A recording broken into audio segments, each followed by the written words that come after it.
than just this first mutilation case, although it was. There's more to it than that, and I'm going to let Katie come up here and share that with you. So please welcome Katie Paige.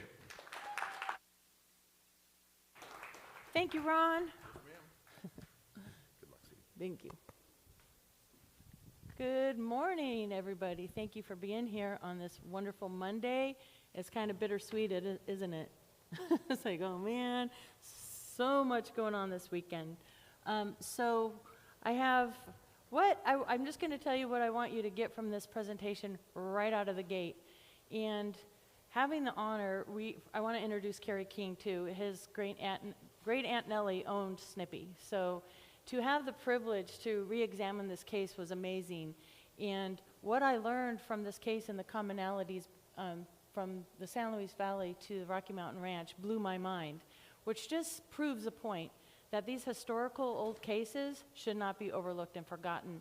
With everything we've learned now, there is just so much we can learn from these historical cases. So I'm going to share kind of our journey. Tony and I wrote this book based on the old A.P.R.O reports, and there goes my glasses. And we're just going to kind of walk through it. And you're going to hear about 7 minutes of video and audio recordings throughout this presentation, some of which are Nellie King's voice in interviews and the sheriff and things like that. So we're just going to go ahead and get started. I wanted to start with a safety warning that some of the images you're going to see in this presentation will be graphic. So if you have sensitivities to that, and I give another warning before I show them, so if you don't want to see the graphic pictures of the horse, you can turn away, turn your back to the stage, but just a little warning there. To get started, I'm going to play a short little video about the San Luis Valley so you have a good idea of where we are on the planet here, where this occurred. If you looked at a map of southern Colorado, it's pretty easy to find the San Luis Valley. It's an arrowhead-shaped valley in the dead center of southern Colorado, between the Sangre de Cristo Range on the east and the San Juan Mountains on the west, reaching down into New Mexico and ending in a point to the north at the watershed of the Arkansas River. It's the highest alpine valley in the continental United States. It's also the largest alpine valley.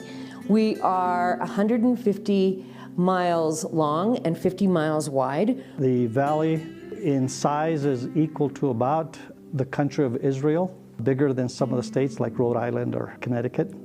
The San Luis Valley was the home of the Ute Indian tribe for centuries, if not millennia. Ute Indian people have used the valley as a place to live, a place to find game, to hunt, to fish, to gather resources that they need in order to survive in the Rocky Mountains. They were nomadic people who lived off the land, so they were eating whatever they could hunt and whatever they could gather, buffalo and deer and rabbits and whatever berries and fruits that were in the area at the time. The oldest evidence of human habitation goes back more than 11,000 years. Folsom Points were discovered by the Great Sand Dunes National Park. It is considered sacred ground for the Native American. Mount Blanca is one of the 4 sacred mountains for the Navajo.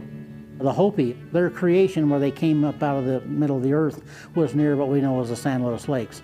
So the valley has always been an area where people came to hunt, mostly. It was well known for antelope, deer, elk, buffalo. The winters were always too harsh for anybody during those times to stay for very long.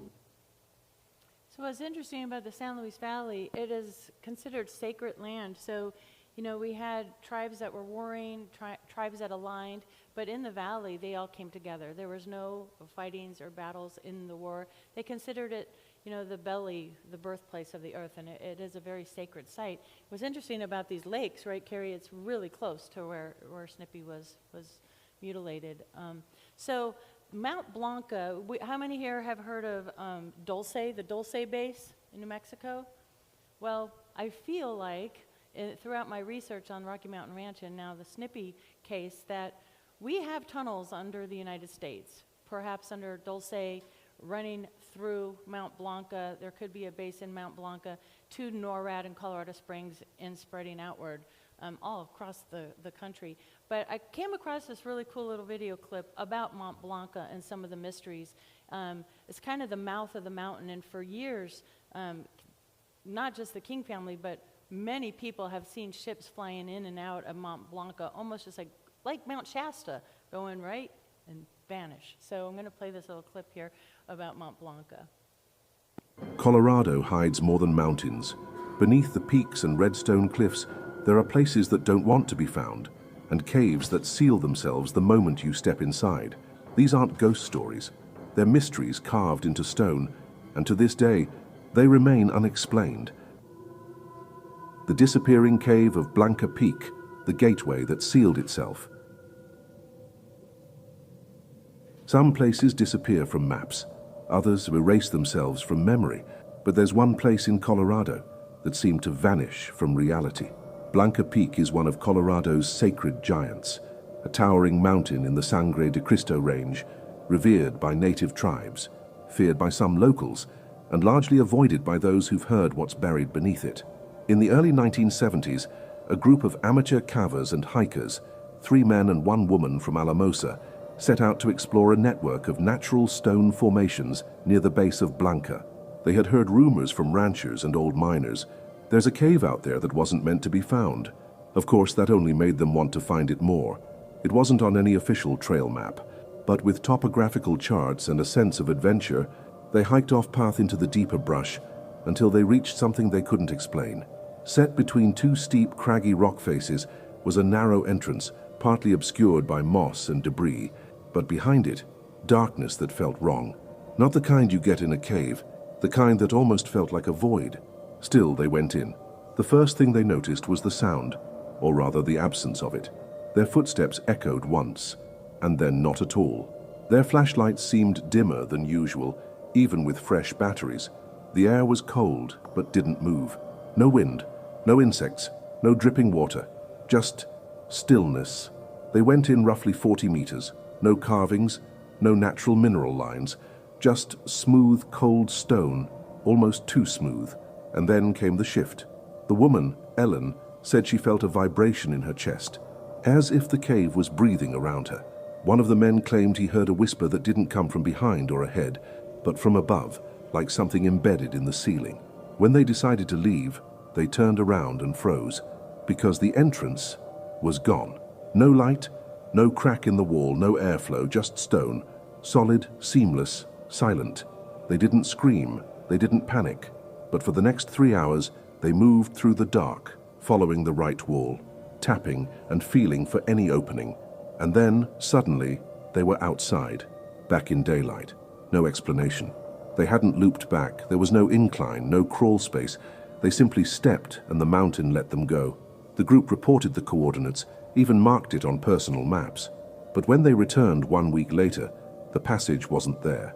They scoured the entire area, not just once, but multiple times, over months, even brought better equipment.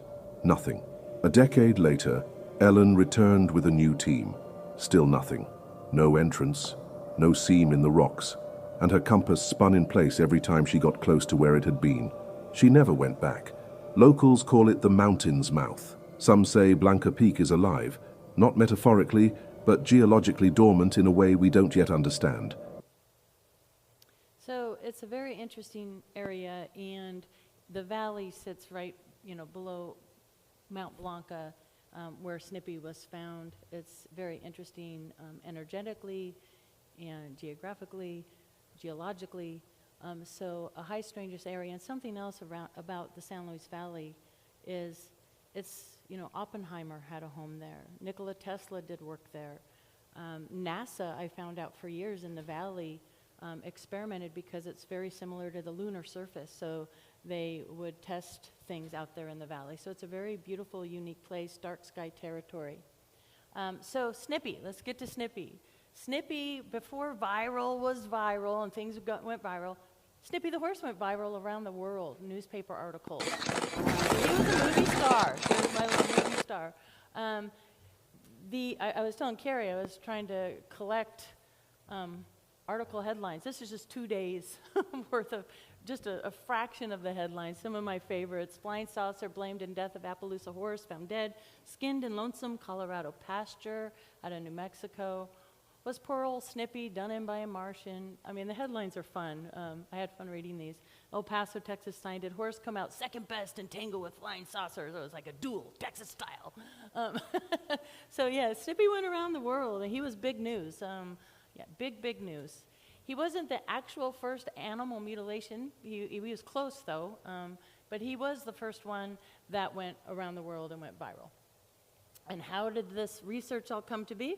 Carrie King, they still have a big presence out there in the valley. And you found me, like 3.5 years ago because of the Rocky Mountain Ranch research I was doing from the Clearview Ranch in my childhood, and invited me out, and the rest is history. And we started asking questions about the horse's name, because in the late 80s, for some reason that we quite can't understand or explain, Burl Lewis, who was one of the horses, decided to change the 3-year-old colt Snippy into the mare lady. So we had questions about that. And as fate would have it, because you guys know how synchronicities work, right? Synchronicities all the time, and that certainly happened in this case too. We feel like Aunt Nellie is kind of guiding us along this journey here. But David Marler acquired the original A.P.R.O files that went missing for over 35 years. And so now they're housed in Rio Rancho, New Mexico. If you guys ever have the chance to go visit the archives, he has Project Blue Book, CUFOS, N.I.C.A.P, and now he has A.P.R.O, which was the Aerial Phenomena Research Organization. And I went to the archives thinking I'm going to find more stuff about, selfishly, the Rocky Mountain Ranch. And here comes Dave Marler, and he just plops down stacks and stacks of information on the Snippy case. As you can see, stacks of photographs, original recordings. The cover for the book actually came from a drawing from back in 1967. So hence started Tony and I's journey of just revisiting this case and pulling all the information we could. And like I said, one of the first mysteries was the name. Was this 3-year-old colt Snippy a male gelding horse, or was it lady? So I was thrilled when we came across this document. I don't typically like to read documents, but these were so important that I'm going to read it to you because it was so exciting when we found this. So it says, Snippy was a birthday gift given to Nellie Lewis on November 14th, 1964. Born in October of 1964, he was 1 day old when Nellie first saw him. He was a beautiful little colt and strutted around and showed off. He was a proud horse.